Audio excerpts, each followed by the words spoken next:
do Nietzsche, né? Nós fizemos uma primeira parte, que mais ou menos aí 1 hora, depois uma hora um pouquinho, e aí, para não ficar uma aula que se delonga, a gente vai dividir essa aula em 1 hora. A gente pensou em dividir 45 minutos, mas como geralmente elas cortam ali num pedaço que a gente precisa entender a ideia central, a gente optou por não fazer esse corte dessa forma.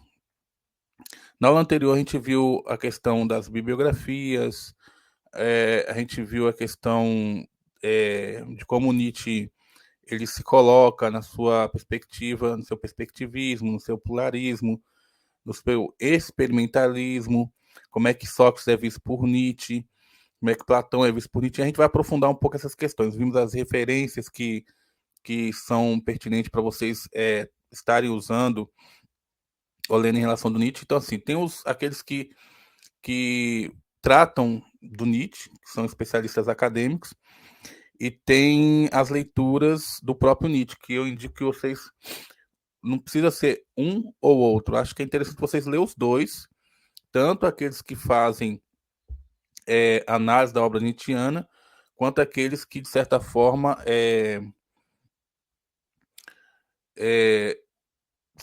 ou melhor, quanto aqueles livros que são do próprio punho do Nietzsche, que o próprio Nietzsche escreveu. Se fosse para você começar por uma obra, eu indicaria a Genealogia da Moral. É uma obra mais próxima, ele escreve de uma maneira que dá para a gente começar a entrar na escrita nietzschiana sem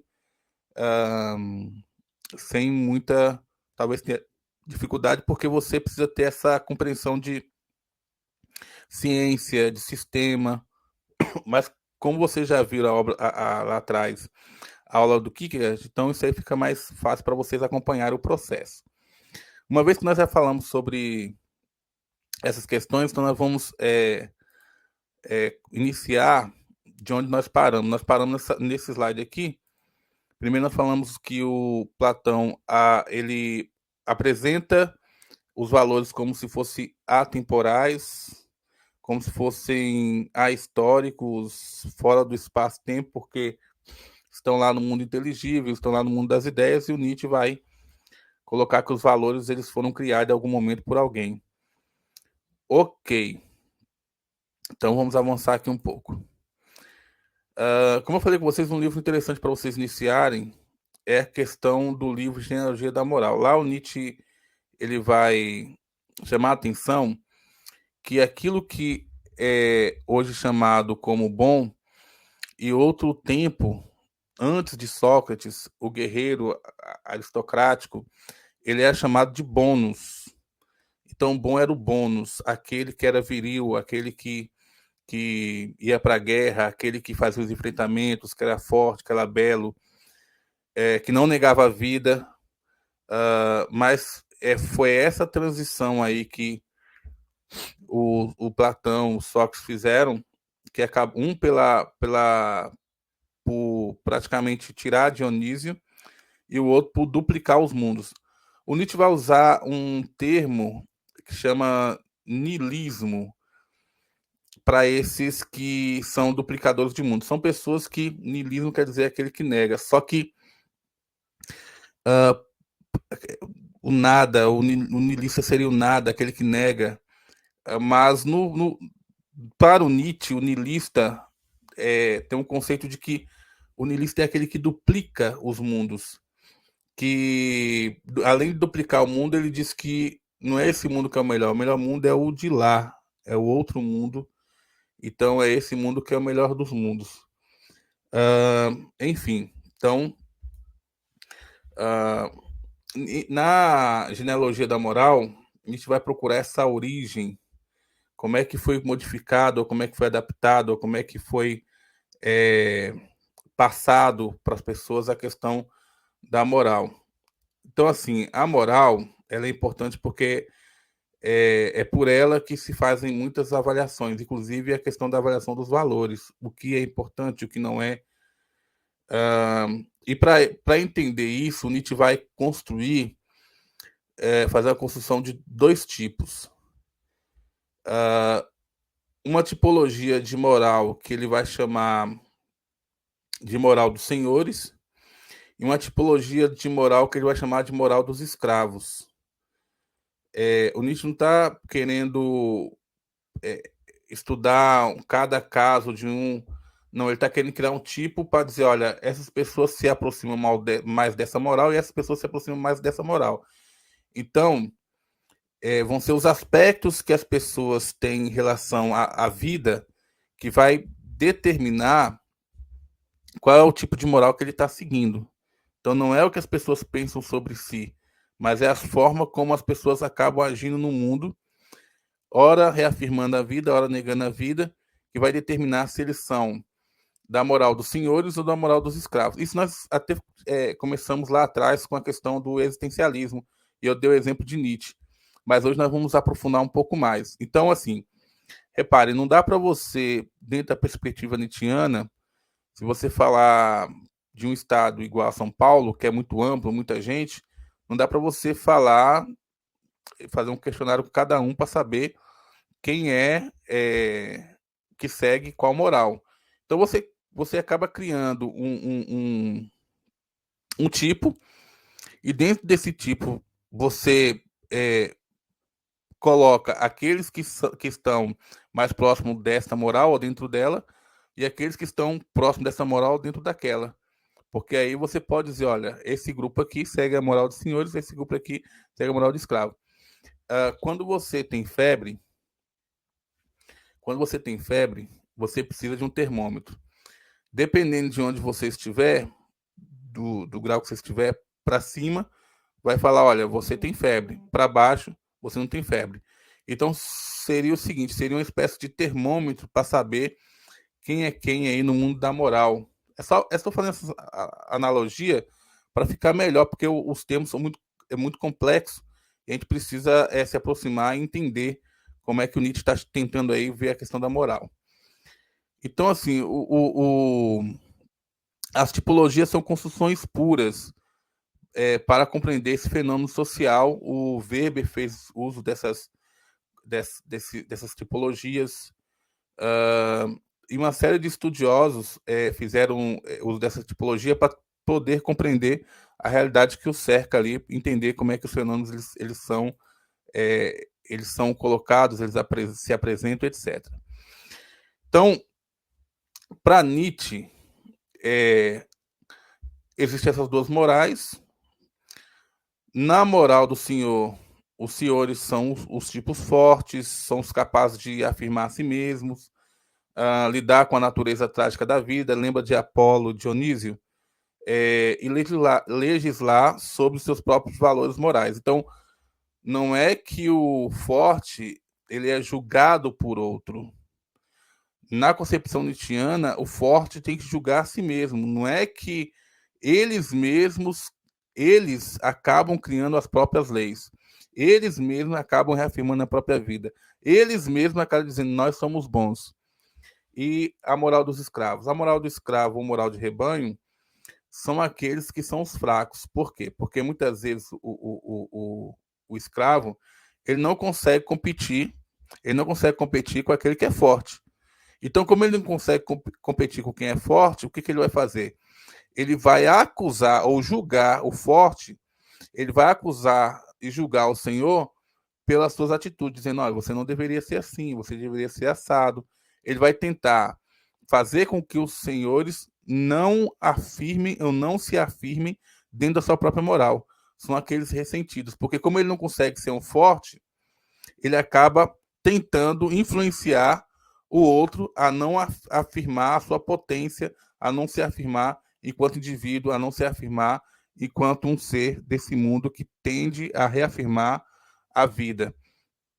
Então, assim, o fraco ele não consegue lidar com o sofrimento, ele precisa de compensações, e ele tem uma crença de que existe uma ordem moral no mundo e que essa moral deve ser seguida também por aqueles que se julgam forte. Então, na concepção nietzschiana, qual é o problema? O problema é que, veja bem, você tem a moral dos fortes e a moral dos fracos.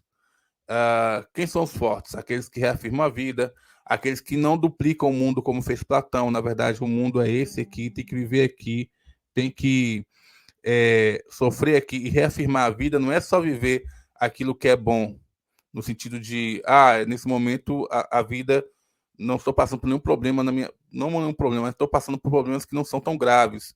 Estou numa situação muito próximo da felicidade. Não, o Nietzsche vai falar, olha, tanto a felicidade como a infelicidade, para um forte, ele não está preocupado com isso, porque ele vai viver a vida.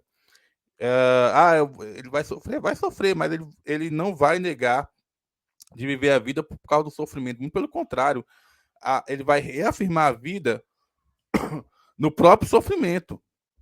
Então, o fraco não. O fraco, frente a qualquer obstáculo que tem, acaba dizendo que foi da vontade de Deus, por isso que ele está passando por essa privação, que, infelizmente, se ele está sofrendo aqui na Terra, ele vai ter lá o reino dos céus.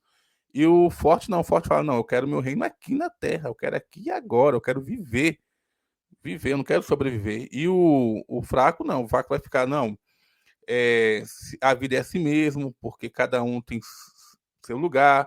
E como o fraco é fraco e ele não consegue se impor para o forte, ele vai tentar, de todas as formas, influenciar o forte a não ser quem ele é. Então, não faça isso, porque você sabe, Deus, né, pode te castigar. Não faça isso, porque é muito complicado. Olha as pessoas aí olhando você fazer isso, e não é muito bom fazer essas coisas. Então, são essas duas morais que vão estar dentro da sociedade e pelas quais vão ser julgados. Então, assim, os senhores que são nobres, que são fortes, que se reafirmam, que reafirmam a vida, que não duplicam os mundos, eles, lá na antiguidade, antes de Platão, antes de Sócrates, eles acabam criando valor ou valores que os colocam como bom. Então, quem é o bom? Somos nós. Então, se nós somos os bons, nós não precisamos que outros nos julguem. Nós já somos bons. Nós nos julgamos como os bons. E esses atributos são colocados para si. Então, nós que somos bons, nós que somos nobres e nós que somos felizes. Então, assim,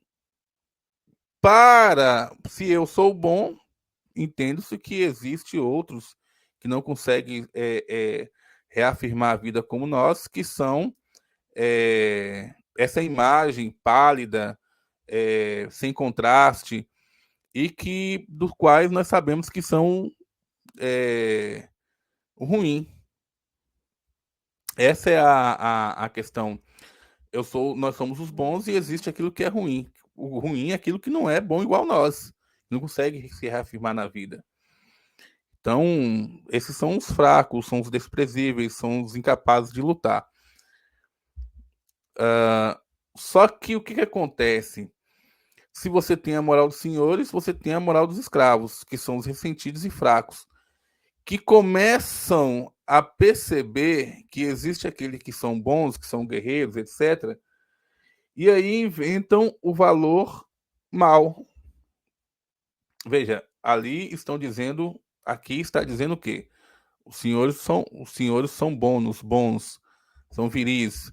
Aqui já está dizendo o seguinte: olha, nós somos os escravos, os ressentidos, os fracos. Então, se nós somos aqueles que são ressentidos, fracos, aqueles que estão fora de nós, eles são o mal. E aí, ao classificar os fortes como mal, você acaba criando a dicotomia entre bom e mal. Então, se eles são maus e eles são fortes, esse é o fraco falando, o escravo. Se eles são maus e eles são fortes porque nos dominam, porque consegue impor sua vontade, se eles são o mal porque fazem isso, então aquele que é fraco, aquele que é ressentido, aquele que não tem força para expandir sua vontade de potência, essas pessoas acabam virando e dizendo, olha, se eles são mal, nós que somos os fracos somos bons. E aí acaba dizendo é, é, que aquele que é o guerreiro, que aquele que vai à frente, que é o mal. Então, como esse grupo que o Nietzsche chama de moral de rebanho, eles são a maioria, eles acabam julgando como esse grupo que o Nietzsche chama de moral de rebanho é a maioria, eles acabam julgando aqueles que são os aristóios, os bons. Então, por julgar por criar essa categoria de mal para aqueles que anteriormente eram e se julgavam bons, acaba que o conceito que até então era dominado pelos dominantes, pelos aristói, pelos bons, agora ele passa a ser dominado por aqueles que seguem a moral de rebanho, que são em maior número e que julgam os seus senhores como aqueles que são maus. Então, o fraco acaba impondo, ou impondo ou tentando impor aqueles que são senhores a culpa. Então, ele acaba impondo a culpa.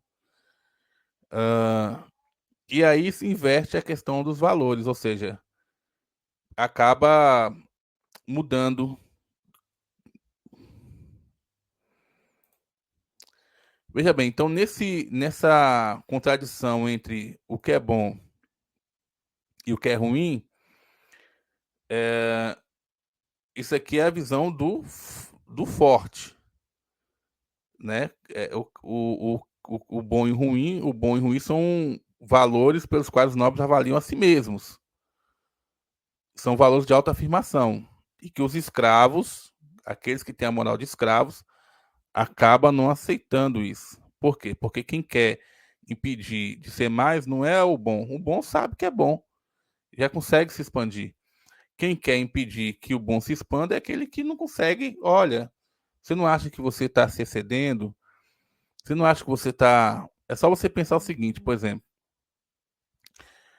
Às vezes, dentro de uma universidade, acontece o seguinte: você tem uma turma e o professor passa um texto. Olha, amanhã vocês vão ler um texto de Nietzsche, Genealogia da Moral. E aí o professor fala: olha, não, vamos colocar, no outro semestre vocês vão trazer esse texto lido de Genealogia da Moral. E vamos supor que 99% da turma nem sequer abriu o livro. Mas teve um lá que leu o livro, procurou os intérpretes. E quando o professor fala, olha, nós vamos discutir a obra hoje, marcou o dia, total. E o cara começa a falar, a mulher começa a falar da perspectiva nietzschiana, como é que ele vê essa questão da moral, etc, etc, etc. Termina a aula, o professor sai, vamos para o intervalo, e aí os colegas falam, você é muito amostradinho, você é uma pessoa que se acha demais, você é uma pessoa que poderia dizer para o professor que você também não leu, agora todos nós estamos aqui com nota baixa por causa de você, porque nós não lemos o livro e não conseguimos acompanhar. Quem faz isso? O cara que leu o livro? Não, quem faz isso é os ressentidos, que não leram, os fracos. Você acha que o forte está preocupado? Não, quem faz isso é o fraco que vai lá falar: você não deveria ter feito isso, porque você agora nos prejudicou. Ou seja, o fraco não quer se elevar até o forte. Ele quer que o forte se rebaixe e também se torne fraco. Por isso que o Nietzsche fala que essa moral de rebanho não pode ser seguida pelo forte. Ou então, quando alguém diz o seguinte: olha, eu gosto de filosofia e eu estudo filosofia, e nesse processo de estudar filosofia, eu estou ministrando uns cursos, e esses cursos as pessoas estão elogiando e tal. Aí o outro fala: cara, larga de querer ser metido, porque se você dá uma aula de filosofia, você devia falar assim, não, você não dá uma boa aula de filosofia. Você devia falar bem assim, olha, o que vocês acham da minha aula de filosofia? Ou seja, de qualquer forma, um forte vai sempre ser interpelado por um fraco, porque o fraco se sente incomodado por existir nesse mundo forte. Como o fraco não consegue avançar a sua potência, expandir sua potência, sua vontade de potência, porque ele é um fraco, aí ele fica nisso aí. Então, por exemplo, se tem um cara que, na sua, sei lá, que tá ficando com várias garotas, você acha que esse cara, sei lá, no ideal, lembra do ideal estético de Kierkegaard? Então tá aproveitando seus sentidos. Ah, aí o outro chega, vamos fazer um joguinho aqui pra gente entender. Na sala de aula tem dois alunos. Um chama Kierkegaard e o outro chama Nietzsche. E aí o Nietzsche sai para tomar uma. O Nietzsche tá ficando com algumas garotas. O Nietzsche gosta de curtir, tá na filosofia, mas vai nos outros cursos também ver como é que é, anda pelo campus. O Nietzsche, toda aula de campo que tem, que é para viajar, ele tá ali junto. E tem o Kierkegaard. Então o Nietzsche vive uma vida estética. Lembra do Kierkegaard? Uma vida estética, que é uma vida de experimentações. E o Kierkegaard vive uma vida religiosa. Ou seja, não posso, tenho que me resguardar, não posso ter relações antes, me envolver antes do casamento, não posso sair à noite, não posso beber. Você acha que o Nietzsche está preocupado com o Kierkegaard? Tá não, filho. Ele vive a vida dele lá, moral dos fracos. Agora, o Kierkegaard vai chegar pro Nietzsche e falar: moço, não é assim. Você tá fazendo um curso de filosofia, se dedique a ele. Para um pouco, olha só, você tá muito na moral estética, experimentando seus sentidos. Por quê? Aí o Nietzsche iria virar para Kierkegaard e falar: você é um fraco, moral de rebanho. Então, quem é a remela do olho? É sempre o fraco. Você acha que o cara que sabe fazer um solo de guitarra e chama a atenção de todo mundo, ele tá preocupado com o que as pessoas pensam? Não. Quem vai lá chamar ele de amostradinho é justamente quem não consegue fazer. Vocês estão entendendo como é que o fraco ele acaba sendo, como diz Carlos do Mundo de Andrade, a pedra no meio do caminho, e no meio do caminho tem a pedra? Então, é essa moral de rebanho que os fracos seguem. E é essa moral de rebanho que o Nietzsche tanto critica. É essa moral de rebanho que o Nietzsche vai fazer: olha, os fortes não estão preocupados em agradar ninguém. Só que o que acontece? Os escravos, se os senhores criam bom ou ruim, sendo parâmetro para si mesmo, nós somos bons e ruim é o que não é, somos nós. Eles são parâmetro para si mesmo. Já os escravos fazem o seguinte: bom ou mal. Ou seja, nós somos bons porque nós somos escravos e eles são maus porque eles impõem a vontade deles para cima de nós. Então, ser bom passa a ser algo moral e externo, em que os escravos passam a ser o centro da bondade, em oposição aos dominados. Então, viu como é que inverteu aqui? O parâmetro aqui não é mais você ser o forte, o parâmetro aqui é você ser justamente o fraco. Esse é o parâmetro aqui. O parâmetro aqui é você ser o fraco. Então, o parâmetro aqui não é mais você ser o forte.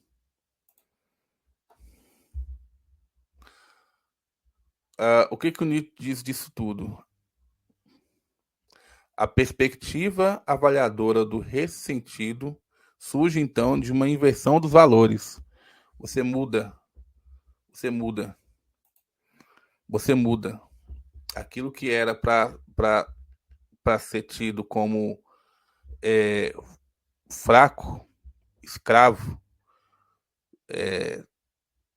que está abaixo, acaba sendo aquilo que passa a julgar os outros. O seu auto inaugural não passa de negação. Os ressentidos se limitam a inverter os valores já postos pelos nobres. Não criam valores. Então, assim, eles não vão criar novos valores, eles simplesmente vão utilizar os valores que foram criados pelos fortes. É isso que eles fazem. Eles não criam novos valores. Eles. Porque, assim, os fortes não. Os fortes, eles criam valores. Os fortes, eles são à medida daquilo que eles acreditam que é forte. Mas os fracos não. O que, que os fracos fazem? Os fracos se utilizam dos valores que os fortes criaram e inverte eles, dizendo: olha, você não é bom coisa nenhuma, você é uma pessoa mal. Sabe por quê? Quando você faz isso com alguém, ou quando você faz aquilo, então assim, o ressentido vive para julgar os outros. Quem não pode dar bons exemplos, dá bons conselhos. Quem não pode dar bons exemplos, dá bons conselhos. Olha, não seja assim, etc, etc. Então é isso. O valor aristocrático, ou seja, o valor dos bons, por identificar-se ao nobre, é algo que é belo e é algo que traz felicidade. Mas a classe sacerdotal torna o valor religioso bom, ou seja, duplicação de mundos. Então, se aquilo que era valor, se aquilo que era um valor importante era o aqui e agora, era aqui e agora, eu vou viver aqui e agora, eu quero minha vida boa aqui, eu não quero minha vida boa lá. Com a religião, o sacerdócio, fala: não, segure seus instintos, se guarde, mas lá no reino dos céus, lá, duplicação de mundos, ou seja, tentativa de controle do corpo. Mas a classe sacerdotal torna o valor religioso bom, passa a equipar a questão do pobre, do miserável, do impotente, do sofredor, do piedoso, do necessitado e efêmero. Então, o que, que é bom? É ser pobre, é miserável, é impotente, é ser sofredor, é ser piedoso, é ser necessitado. Então, assim, te fizeram mal? Perdoa. Vai guardar mágoa? Para quê? Ah, então, você não acredita que você precisa viver uma vida simples. Ora, quem é rico não vai para o céu. Você não leva riqueza depois dessa vida. Então, de todas as formas, né, estão tentando controlar a mente e o corpo, porque não se pode mais reafirmar Dionísio, não se pode mais reafirmar Apolo, porque o que Nietzsche não quer a morte de Dionísio ou a morte de Apolo. Nietzsche entende que esses dois eles formam é, eles formam uma complementação que se opõe. Por quê? Porque ao mesmo tempo em que eles afirmam valores, esses valores, lógico, o caos se opõe à harmonia, mas é na arte que a vida ganha um sentido nietzschiano, diferente da ciência que promete e não cumpre, ou da religião. Se a ciência promete um mundo melhor no futuro, duplicação de mundos, a religião não faz diferente. Ela fala que só que a ciência promete o mundo aqui. A ciência diz: olha, vamos a razão vai nos levar ao progresso, como diz o iluminismo. Aqui, a religião já fala, não, depois que você morrer, você vai herdar o reino dos céus. E muita gente cai nessa esparrela, como diz o Nietzsche. Muita gente acredita piamente nisso. Então, para o Nietzsche, a moral deve reafirmar a vida e não duplicar, tá? Suplicar, mas é duplicar os mundos, ou seja, é reafirmar aqui e agora.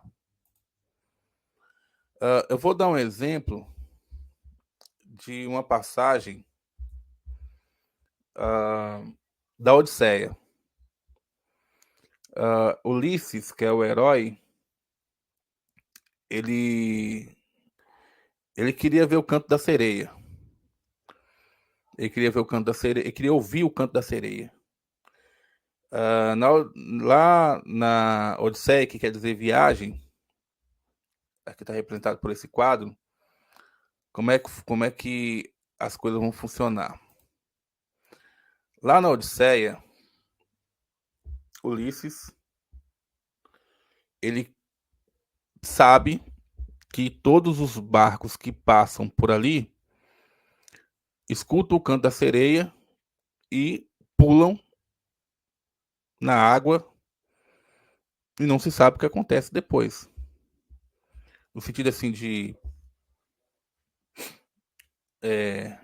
quem são, como é que são essas pessoas que cantam. Então ele queria saber o que acontece com as pessoas que ficam, sabe? E ele pede então para as pessoas que estão no barco para fazer o seguinte: todos que estão ali vão colocar cera nos ouvidos, porque quando as sereias elas vierem cantar, quando elas subirem no barco para poder cantar, não vão escutar porque tem cera. E por outro lado, ele diz o seguinte, ó, no meu ouvido não coloca cera. Aí fala, mas você vai morrer. Ele fala assim, vocês vão fazer o seguinte, vocês vão amarrar meus braços,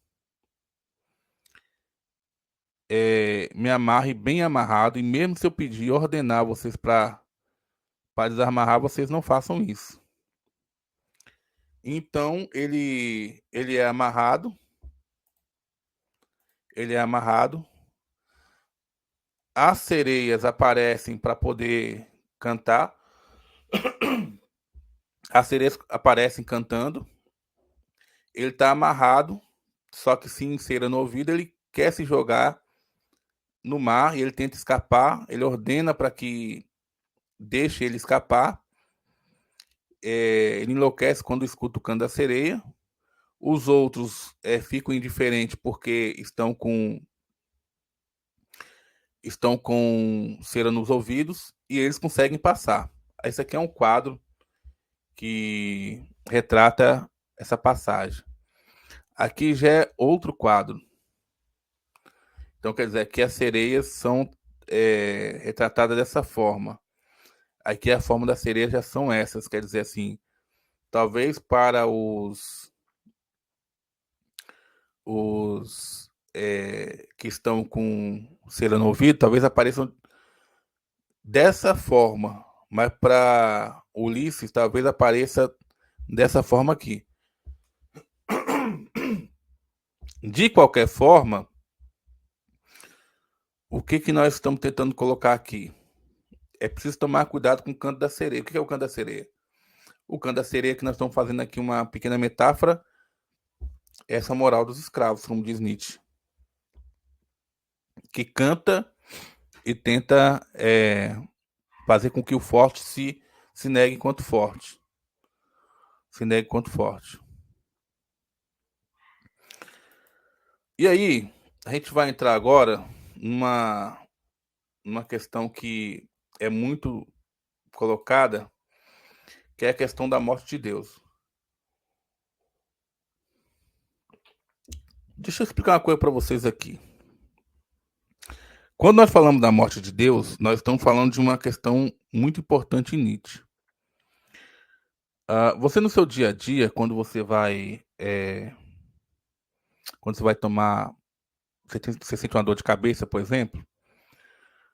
Ah, se na antiguidade você ali pegava uma planta, né, e fazia uma oração, é, pegava a planta e levava para poder para algum lugar para os deuses abençoar e depois tomava. No mundo contemporâneo não é assim. No mundo contemporâneo, se na Idade Média as pessoas dizem bem assim, eu estou com dor de cabeça porque é, é um castigo, ou eu tô com eu tenho epilepsia porque sei lá, um demônio se apossou de mim. No período do mundo contemporâneo não é assim. Como é que funciona? Com o avanço da ciência, se você sentir uma dor de cabeça, vai no médico. Se você sente qualquer sintoma no seu corpo que você precise amenizar ou até retirar, você vai numa drogaria e compra um remédio. Então, a ciência acabou sendo esse centro e retirando a religião do seu altar. Então, se era a religião que era o centro, agora o centro é a ciência. Eu acho que o Nietzsche vai fazer uma crítica muito ferrenha à ciência. E também não é só a ciência, mais para frente vamos ver. E aí o Nietzsche vai dizer o seguinte: ora, Deus está morto, nós o matamos. Mesmo que ele esteja lá em cima, nós aqui embaixo fazendo nossas orações, nós vemos a imagem dele lá, e aqui embaixo se projeta uma sombra para a gente continua fazendo oração, mas lá em cima ele está morto. Por quê? Como a gente não consegue chegar lá em cima, no morro, a gente continua fazendo oração achando que ele está vivo, mas não é. Porque as explicações, a concepção de mundo, a forma como nós agimos se modificou e nem nós estamos dando conta disso. Continuamos fazendo oração para uma coisa que está morta. Ou seja, porque as explicações perante o mundo se dão agora pelo viés da ciência. Então, Deus está morto e nós o matamos. Nesse sentido, é interessante um fragmento que o Nietzsche coloca, que eu vou ler aqui para vocês verem como o Nietzsche trata essa questão da morte de Deus. O homem louco. Não ouviram falar daquele homem louco que em plena manhã acendeu uma lanterna e correu ao mercado e pôs-se a gritar incessantemente: procuro Deus, procuro Deus. E como lá se encontrasse muitos daqueles que não acreditavam em Deus, ele despertou com isso uma grande gargalhada. Então ele está perdido? Perguntou um deles, em relação a Deus. Ele se perdeu como uma criança? Disse um outro. Está se escondendo? Ele tem medo de nós? Embarcou no navio? Emigrou? Gritavam e riam uns para os outros. O homem louco se lançou para o meio deles, trespassou-os com seu olhar. Para onde foi Deus? Gritou ele. Já lhes direi. Nós o matamos, você e eu. Somos todos seus assassinos. Mas como fizemos isso? Como conseguimos beber inteiramente o mar? Quem nos deu a esponja para apagar o horizonte? Que fizemos nós ao desatar a terra do seu sol? Então, assim, Deus aqui está sendo comparado com o fenômeno da natureza, sol, mar, enfim, está querendo dizer assim, como é que isso aconteceu? Para onde se move ela agora? Para onde nos movemos nós? Para longe de todos os sóis? Não caímos continuamente? Para trás, para os lados, para a frente, em todas as direções? Existe ainda em cima e embaixo? Não vagamos como que através de um nada infinito?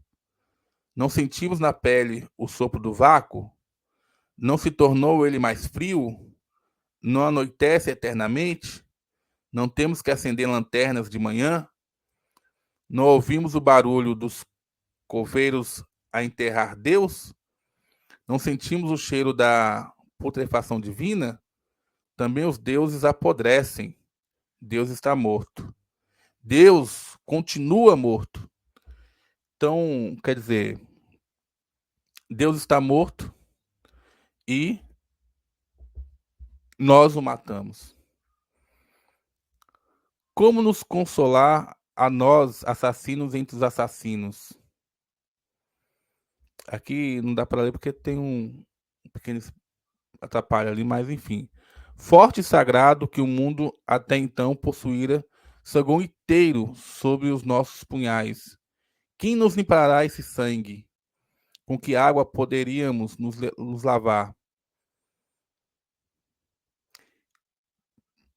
Ali está ruim para ler, mas que nos expiatórios, que jogos sagrados teremos de inventar?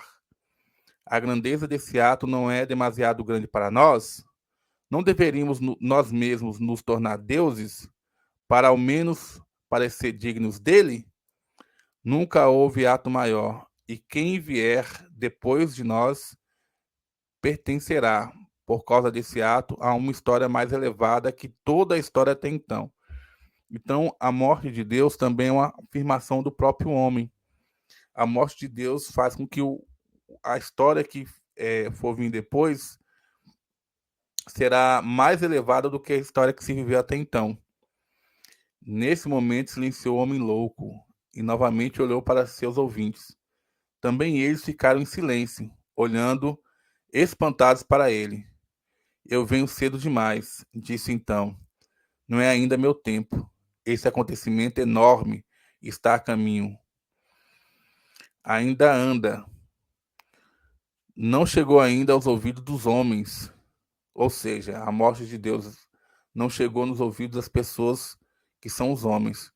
O corisco e o trovão precisa de tempo. A luz das estrelas precisa de tempo. Os atos, mesmo depois de feitos, precisam de tempo para serem vistos e ouvidos.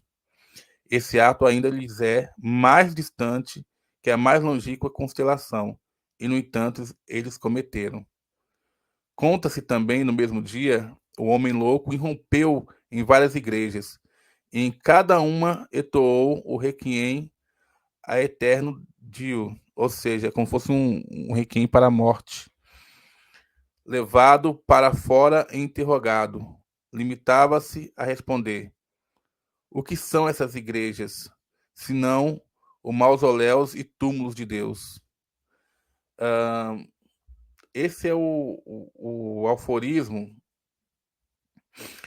lá da Gaia Ciência, em que o aforismo 125, você pode ir lá, é fácil de você conseguir ler, mas que decreta a morte de Deus, porque fomos nós que o matamos. Então Nietzsche está dizendo o seguinte: olha, a morte de Deus também é a. Lembra aqueles valores que os escravos viraram?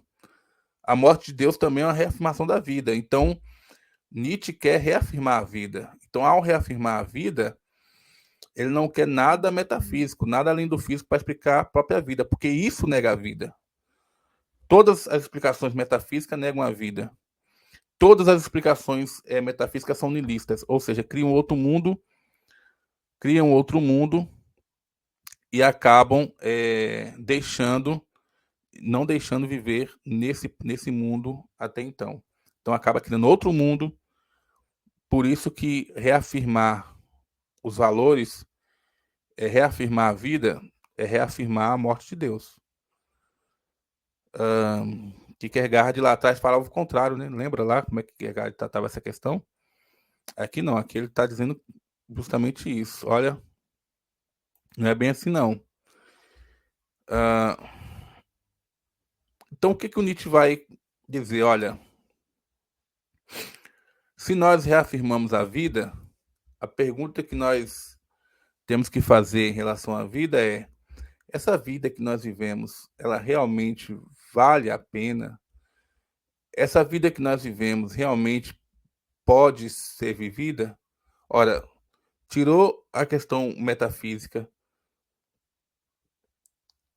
reafirmou a questão da vida, então nós temos que viver o eterno retorno, ou seja, é uma ideia de sempre de tempo cíclico, no qual tudo o que aconteceu acontecerá novamente infinitas vezes, e você tem que reafirmar isso o tempo inteiro. Você não pode, mesmo que você esteja sofrendo, você precisa entender que isso faz parte da vida e que isso vai acontecer inúmeras e inúmeras vezes. Você não pode deixar de reafirmar a vida.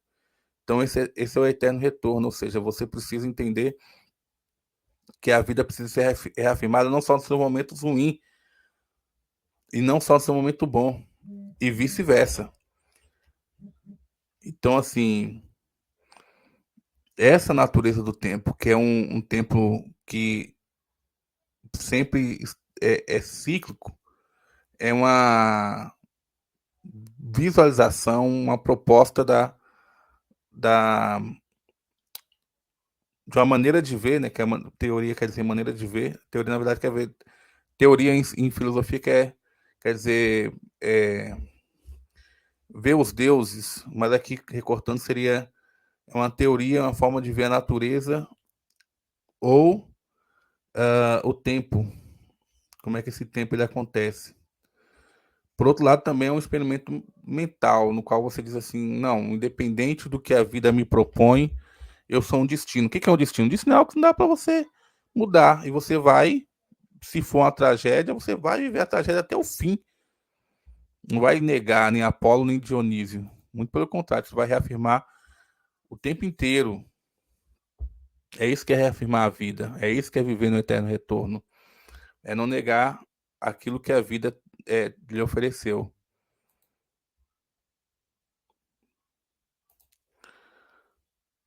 Com base nisso, o Nietzsche vai dizer o seguinte: o parâmetro para julgar a vida tem que ser a própria vida, não é algo externo à vida.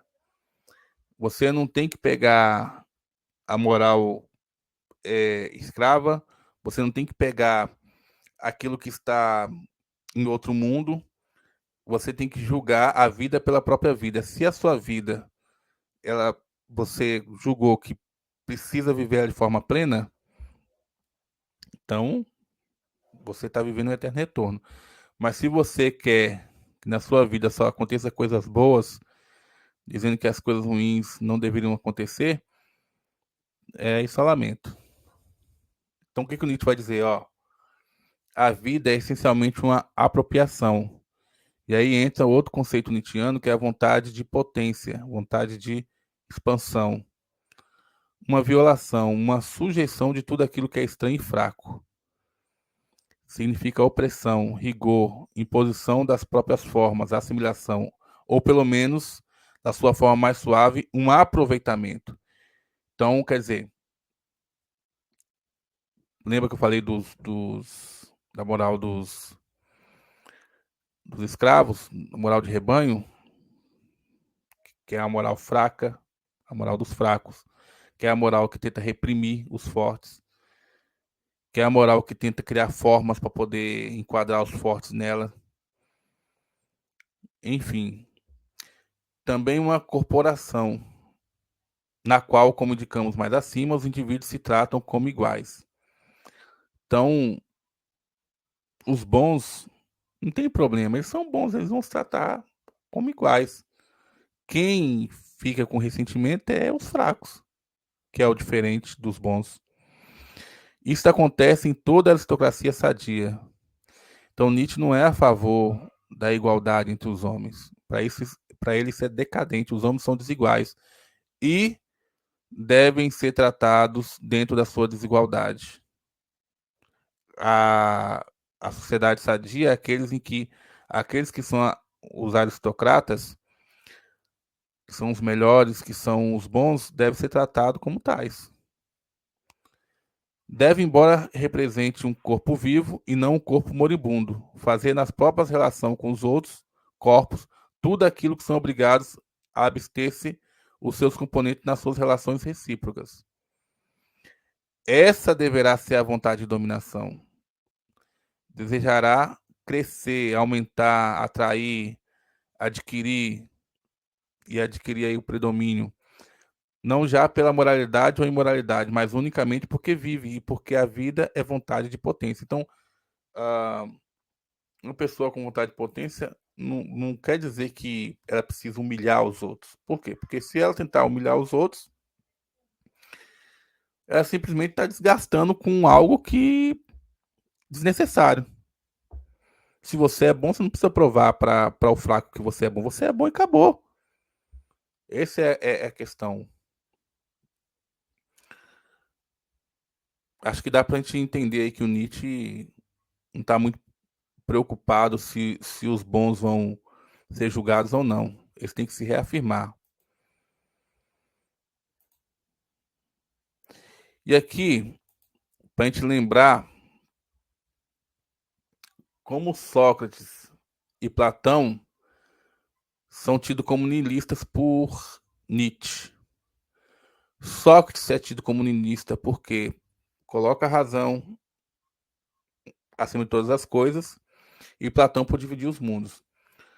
Sócrates, ao elevar a vida a uma racionalidade extrema, negou os instintos do ser humano. E Nietzsche quer afirmar esses instintos humanos. Platão dividiu o mundo em dois e afirmar que o outro mundo é o melhor do que esse aqui, e agora também é visto como um fraco.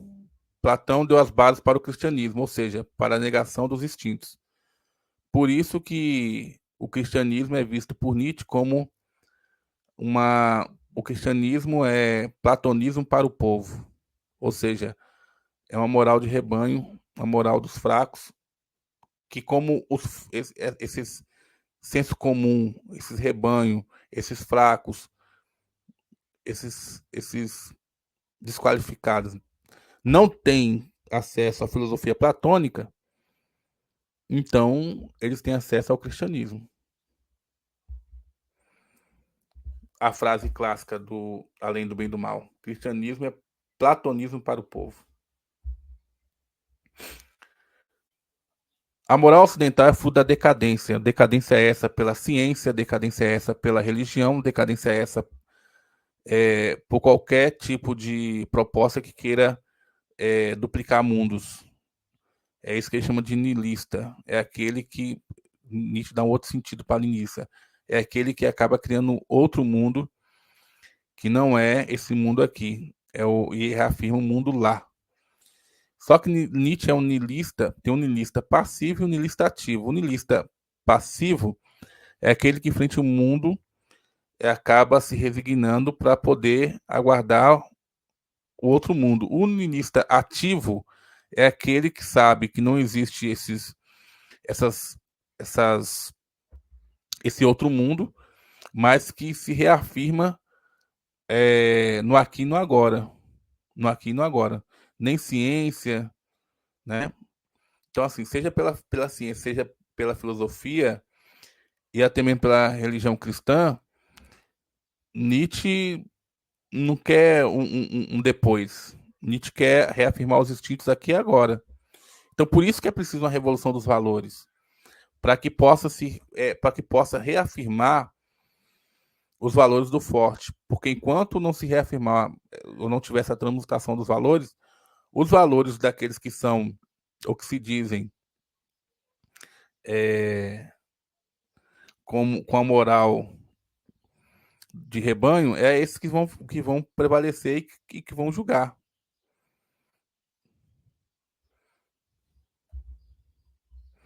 Então, o que, que o Nietzsche vai chamar de vida inautêntica?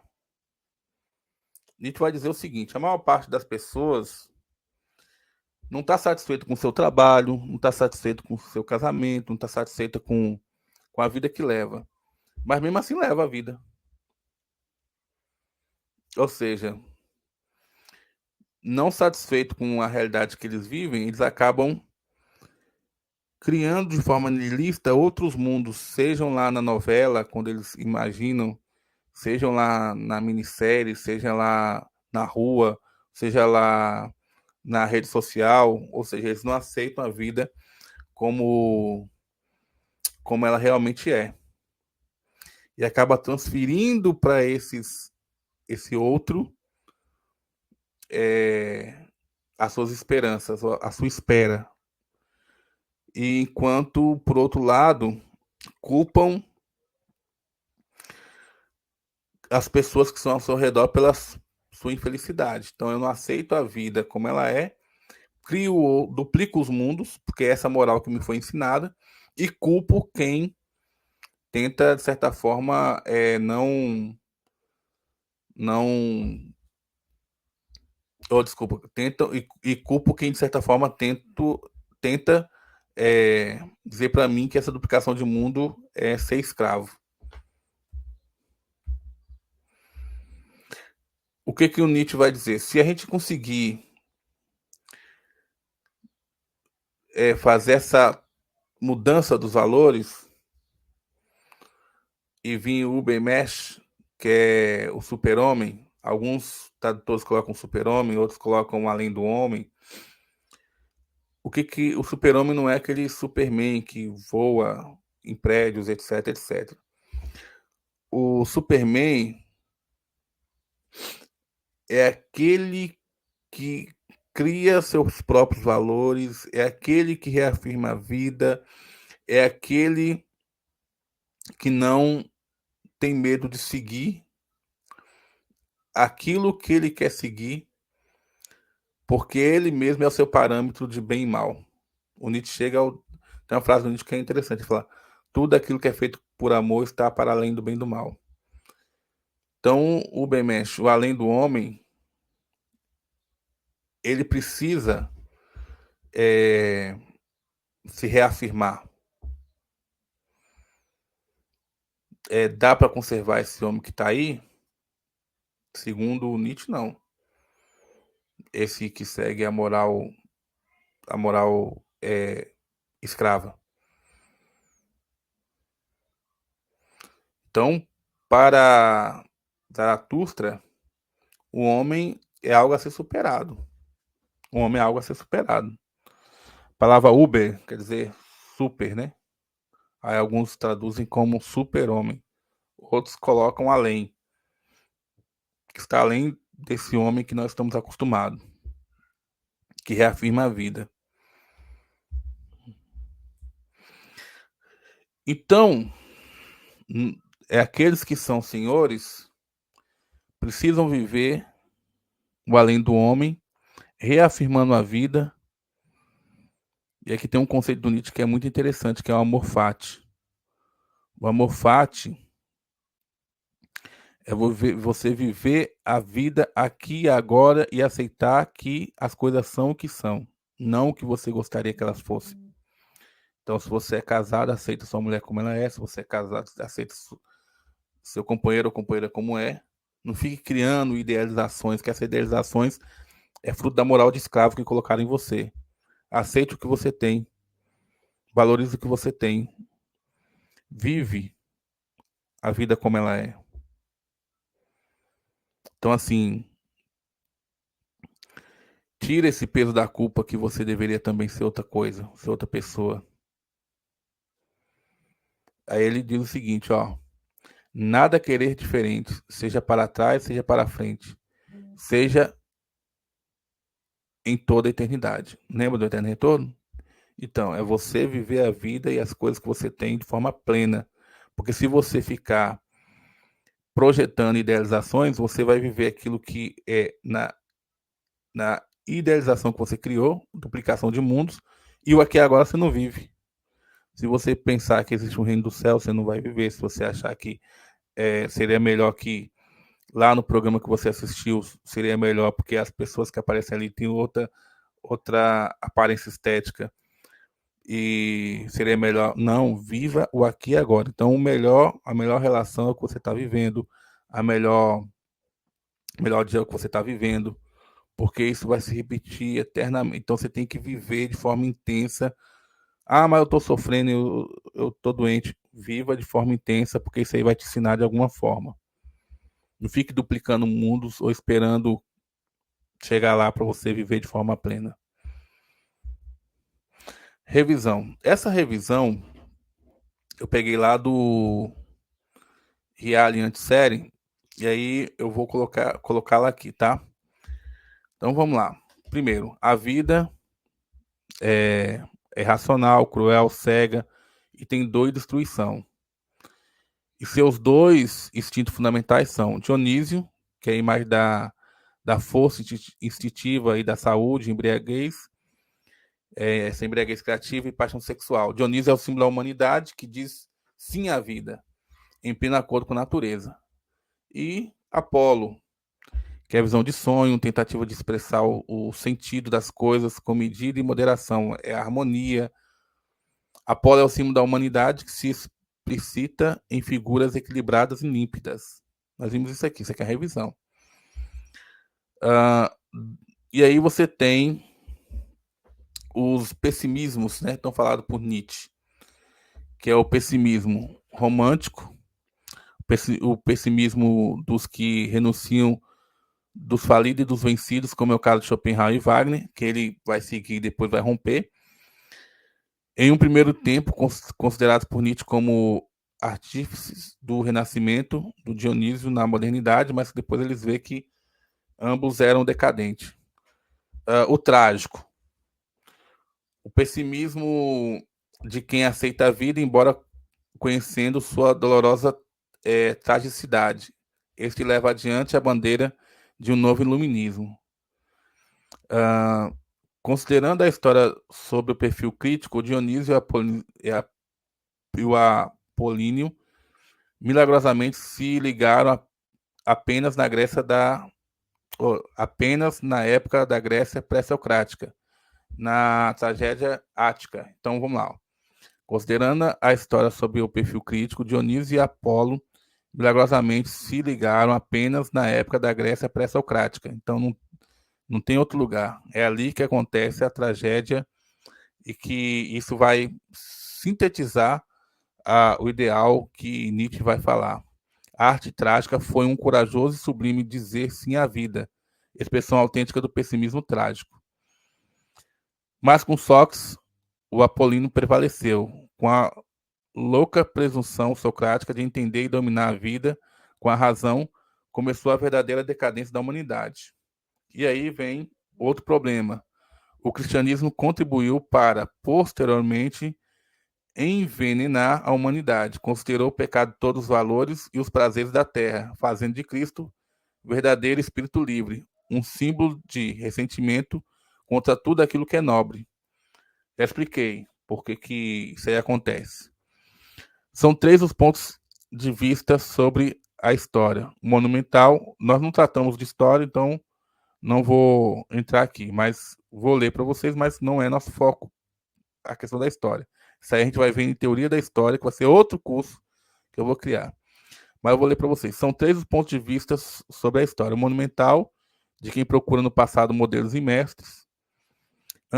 Antiquário, de quem entende o passado como fundamento da vida presente, conservando seus valores construtivos. E crítico, de quem olha o passado sob o ponto de vista do juiz que abate e condena todos os elementos que obscurantizam a realização dos próprios valores. E o Nietzsche vai se colocar como de forma crítica. Ele não vai se colocar como monumental que procura modelos no passado. Ele não vai colocar também como antiquário, de quem entende o passado como fundamento da vida presente. Então, assim, é muito comum. O que é história? História é estudo do passado para compreender o presente. Não, o Nietzsche vai ver a história de forma crítica. Moral dos escravos. Opõe desde o princípio um não àquilo que é diferente de si. É o ressentimento contra a força, a saúde, o amor pela vida. Daqui a imposição sobre a moral aristocrática dos fortes, da moral dos escravos, limitada pela metafísica, que pretendeu dar-lhe uma presumida base objetiva, inventando um mundo superior para reduzir a mera aparência este mundo, o único que existe. A moral é em geral máquina construída para dominar os outros. dominar os corpos. A moral aristocrática dos fortes nasce de uma triunfal afirmação de si. A decadência da civilização ocidental culmina com a morte de Deus, com a eliminação de todos os valores que foram fundamento da humanidade, evento cósmico pelo qual os homens são responsáveis. Esta morte os liberta das cadeias daquele sobrenatural que eles próprios haviam criado, mas os deixa sem outros pontos de referência. Consequência necessária é o niilismo. Não há valores absolutos. Não, aí é preciso tomar cuidado, porque assim, Nietzsche fala não só de um niilismo. Tem um niilismo que é passivo, e esse niilismo passivo acaba duplicando os mundos, porque não aceita a vida como ela é. E o niilista ativo, que é o Nietzsche, ou seja, não há valores absolutos. Então, se não há valores absolutos, vamos mudar esses valores, porque o valor que deve ser avaliado as coisas é a própria vida, e não algo exterior à vida. Não é Deus, alma, espírito, não. O valor que deve avaliar a vida é a própria vida.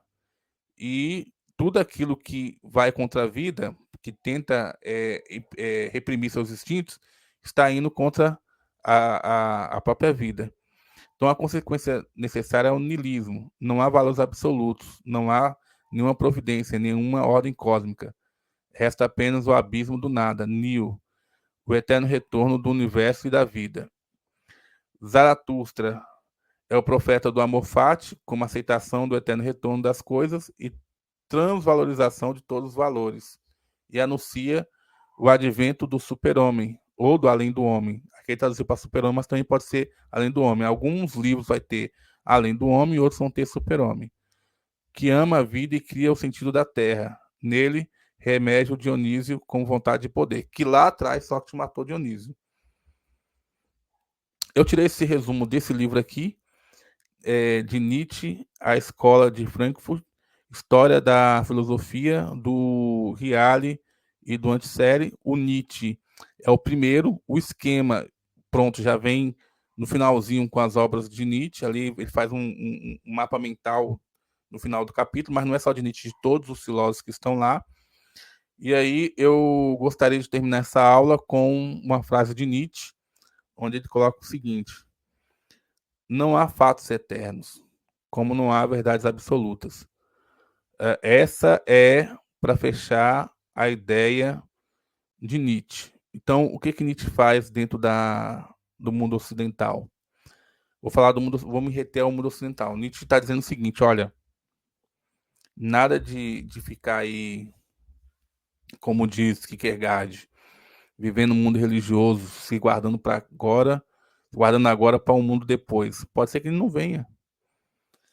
E nada de ficar também acreditando no progresso da ciência, que a ciência vai prometer um mundo melhor para nós. Repare, essas muletas, elas são criadas para não afirmar a vida. Essas muletas, elas não deixam com que a vida seja afirmada. E o Nietzsche está dizendo assim, não, nós precisamos reafirmar a vida. Nós não podemos aceitar que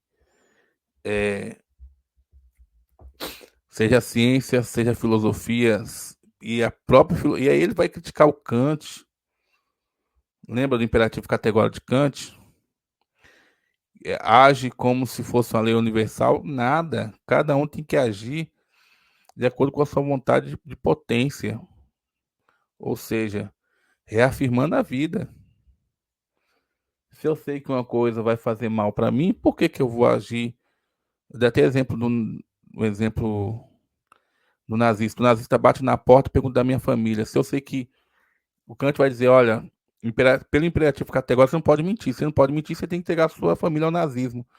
Nietzsche vai falar que nada. E aí eu queria entrar num ponto que é o seguinte: dizem por aí que Nietzsche é um filósofo nazista. Nada mais equivocado. Nada mais equivocado. Nietzsche é contra essa possibilidade de rebanho. Nietzsche é contra a questão de um controle estatal. Por quê? Porque se o controle estatal se impõe sobre os bons, então vamos parar para pensar aqui, se o Estado se impõe aos bons, então não há uma reafirmação da vida, há uma tentativa de igualdade da vida. E Nietzsche era contra a democracia, porque a democracia faz com que os homens sejam iguais perante a lei. Não que sejam no mundo real, mas só de dizer que é igual perante a lei já coloca e já contrapõe a reafirmação da vida. Então o que acontece? Esse é o Nietzsche. Eu acho que na próxima aula a gente vai entrar no caminho. Vou olhar aqui o cronograma, mas eu acho que é o caminho. Vou pedir para vocês que divulguem esse curso, porque ao divulgar outras pessoas podem comprá-lo e ao comprá-lo posso fazer mais aulas. Mas eu tentei aqui trazer um apanhado das obras de Nietzsche para você. São 2 aulas aí que vão te ajudar bastante a caminhar, né? Peguei você pela mão, ó, eterno retorno. E aí eu espero que você saia daqui reafirmando a vida. Pegue um livro, sente sua bunda na cadeira, incline sua coluna vertebral, coloque sua retina sobre os livros e vá ler. Você não vai conseguir dominar os filósofos apenas com aula. A aula é um ponto importantíssimo. Você vai conseguir, às vezes, tirar algumas coisas que estavam ali na sua frente. Imagina um teatro, você vai abrir a cortina e olhar o que, como diz Carlos Drummond de Andrade, penetra no reino das palavras. Então você vai conseguir fazer isso, mas não fique só na aula. Leia os intérpretes do filósofo, leia o próprio filósofo. Eu sugiro que Nietzsche você comece pela genealogia da moral, tá bom? Então é isso. Um forte abraço aí e se tudo der certo, a gente vai para Camus. Não sei depois de Camus lá no cronograma se tem outro filósofo existencialista, mas se tiver, a gente coloca. E talvez mais para frente, se a gente fechar o módulo e tiver algum filósofo que a gente perceber que é interessante para analisar a religião, a gente pode colocar. Também a gente vai ter Feuerbach, Marx e Freud, que são autores que, de certa forma, vão trazer uma outra perspectiva aí do mundo religioso. Esse curso não se propõe a fazer uma história das religiões. Não se propõe a isso. Então, peço para vocês que antes de ofertar o curso para alguém, peça para a pessoa ler a proposta do curso, para não cobrar uma coisa que não está na ementa, tá? Assim, tem a ementa lá, a gente já mostra o que vai ter, para depois não ficar cobrando coisas que não estão vinculadas ao curso, tá? Então aqui nós vamos estudar o que eu chamo de filosofia clássica, pelo viés da religião. E religião aqui é religare, religare. No caso do Nietzsche, religião aqui é moral de ressentido, tá bom? Forte abraço e até a próxima aula.